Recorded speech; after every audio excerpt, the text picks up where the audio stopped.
கர்நாடக அணைகள் நிரம்பி வரும் நிலையில் காவிரியில் நீர் வெளியேற்றம் அதிகரிக்கப்பட்டுள்ளது. இதனால் மேட்டூர் அணைக்கு நீர்வரத்து அதிகரித்துள்ளது. இந்நிலையில் திருச்சி மண்டல நீர்வளத்துறை அதிகாரிகள் மேட்டூர் அணையில் ஆய்வு மேற்கொண்டு வருகிறார்கள். இதுகுறித்த கூடுதல் தகவல்களை நமது செய்தியாளர் ஜீனித்குமாரிடம் கேட்டு பெறலாம். ஜீனித்குமார், தற்போது மேட்டூர் அணைக்கான நீர்வரத்து என்னவாக இருக்கு? அதிகாரிகள் தரப்புல என்ன ஆய்வு மேற்கொள்ளப்பட்டு வருது? விவரங்கள். வணக்கம்.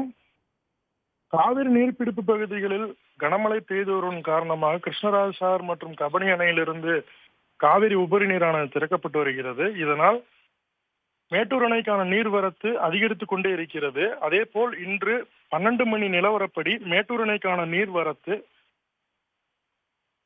27,665 கனஅடியாக உயர்ந்திருக்கிறது. அதே போல் மேட்டூர் அணை நீர்மட்டமும் நாளுக்கு நாள் உயர்ந்து கொண்டே வருகிறது. இதனால் திருச்சி மண்டல தலைமை பொறியாளர் தயாலகுமார் இன்று மேட்டூர் அணை ஆய்வு மேற்கொண்டார். அதே போல் அவர் இன்று முதலில் வலது கரை மற்றும் இடது கரையில் ஆய்வு மேற்கொண்ட பின்பு மேட்டூர் அணையின் தன்மை மற்றும் உறுதி குறித்து அதிகாரிகளிடம் கேட்டறிந்தார். அதே போல் மேட்டூர் அணைக்கான நீர்வரத்து குறித்தும் கேட்டறிந்தார். பின்பு அங்கிருந்து கவர்னர் பங்களா என சொல்லப்படும் கோபுரத்திற்கு சென்று அங்க உண்டான மேட்டூர் அணை குறித்து ஆய்வு மேற்கொண்டு வருகிறார். அதே போல் மேட்டூர் அணை நீர்வரத்து மற்றும் நீர் இருப்பு குறித்து நீர்வளத்துறை அதிகாரிகளிடம் கேட்டறிந்தார். பின்பு அங்கிருந்து 16 கண் மதகு வழியாக அங்கு மேற்கொள்ளப்படும் முன்னெச்சரிக்கை நடவடிக்கைகளை குறித்தும் கேட்டறிந்தார். இந்த ஆய்வானது சுமார் 1 மணி நேரத்திற்கு மேலாக நடைபெற்று வருகிறது.